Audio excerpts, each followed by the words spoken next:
Glasgow is said to be one of the most stylish cities in Scotland, and if you look around you can see some magnificent architecture which all tell a story of Glasgow's history. Famous buildings like these make this city an architectural delight. Glasgow has the most diverse architecture in Scotland, and these buildings and the architecture within them tell a story about the city just as much as people in cities do. The buildings transmit messages through time to different generations about what the past and what the present is. The Glasgow Cathedral is one of those buildings that transmits messages through time. Presently, this style of architecture seems to be lost, as the amount of ornament on the building is much more than you'll ever see today. The Glasgow Metropolitan Building is a typically styled educational building which comes off the Bauhaus design by Walter Gropius. This was a pre-World War II design.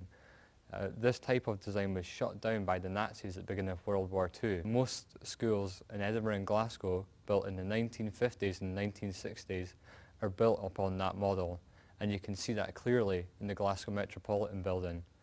My favourite building in Glasgow is the City Chambers because it's political and beautiful. My favourite building is Cineworld because it's the largest cinema in Europe and they used a lot of modern kind of architecture to build it together. My favourite building in Glasgow is the Close of Oaks. The Glasgow School of Art was built by Scotland's most famous architect, Charles Rennie Mackintosh. It is not a typically styled Art Nouveau building, as it is not bionic in form like most Art Nouveau buildings.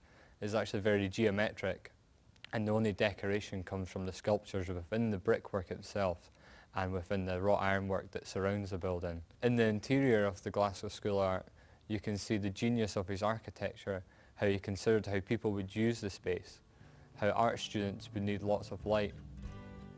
So as you can see, through the architecture looked at today, Glasgow has a rich and diverse amount of buildings within it.